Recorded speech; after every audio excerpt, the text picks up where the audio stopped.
the accounting equation.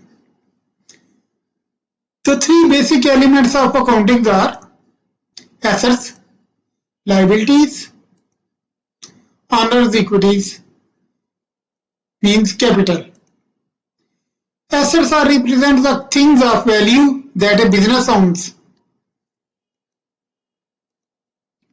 The liabilities are the claims of the creditors against those assets. The owner's equities capital is the claim of the owners against those assets. As a result, the total claim against the assets are always equal to the total liabilities. Accounting equation का chapter जो है ये base है accounting की. अगर इसकी आपको समझ आ जाती है तो आगे सारे चैप्टर जो हैं वो आसान हो जाते हैं. इसमें ये करना होगा कि आपके जो एसेट हैं वो हमेशा लायबिलिटीज और इक्विटीज के बराबर होंगे. The equity between the asset and liabilities and the owner's equity is expressed by the accounting equation. ये इनकी इक्वलिटी जो है एसेट लायबिलिटीज और ऑनर्स इक्विटीज की, इसको हम अकाउंटिंग इक्वेशन कहेंगे.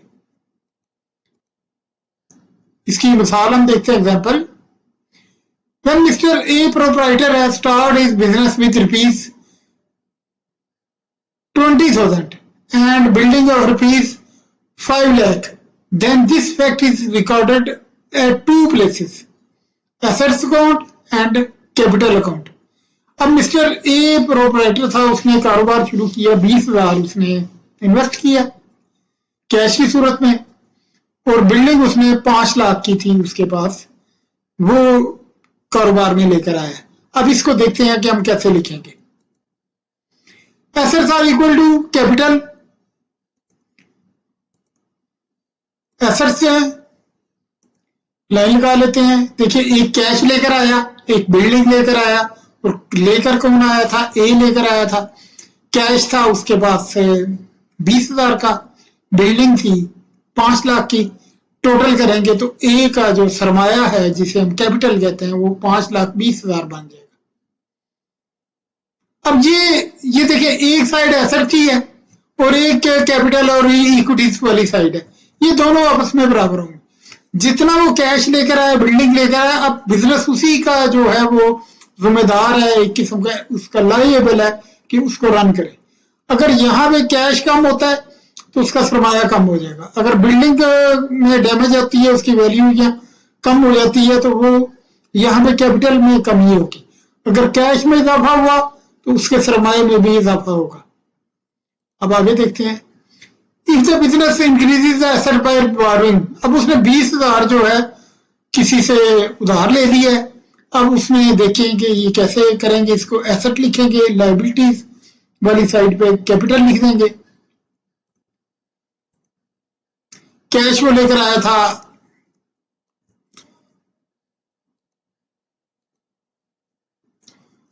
20,000. अब जब उसने 20,000 पहले था तो 20,000 और लेकर आया तो कैश में इजाफा हो गया.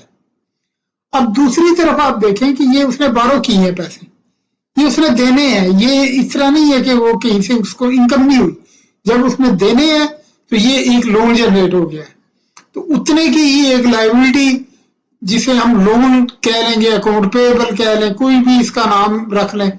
यहाँ पे समझाने के लिए लोन रखा हुआ है, तो अकाउंट पेएबल भी हो सकता है, बैंक लोन भी हो सकता है. ये उसने उधार पैसे लेके अपने कारोबार में इंजेक्ट किए. इफ द बिजनेस पे फॉर फर्नीचर, 5,000 का फर्नीचर है और क्रेडिट परचेज है लैंड की 8,000 की, तो वो क्या इसको करेगा अकाउंटिंग इक्वेशन में. अब देखिए, यहां पे अब याद रखना कि पे की है. जब पे की है तो कैश जो है वो कम हो गया. पे में कैश हमेशा कम होता है. बिल्डिंग को कोई फर्क नहीं पड़ा. जो वो लैंड जो कैश उसने जो पे की है तो वो फर्नीचर की मद में आया है. इसका मतलब है एक कैश जो है कम हुआ है, यहाँ पे एक एसेट में कन्वर्ट हो गया, उसका नाम फर्नीचर था. और उसके बाद उसने कुछ लैंड या कुछ वैल्यू जो है लैंड की वो उसने उधार मजीद ले ली है। अब देखें जो लैंड थी ये भी एसेट उसके पास आ गया और दूसरी तरफ उसने ये 8,000 भी लोगों के किसी का देना था, यहां पे उसने लायबिलिटी के अंदर इसको लिख लेना। अब देखिए आप यहां पे भी जो अकाउंटिंग इक्वेशन है वो इक्वल है। अकाउंटिंग इक्वेशन जब भी कोई भी ट्रांजैक्शन आप करेंगे तो वो हमेशा इक्वल रहेगी। अगर अकाउंटिंग इक्वेशन इक्वल नहीं है तो क्वेश्चन में किसी जगह पे आपने गलती कर दी है। Assets is equal to liabilities plus capital.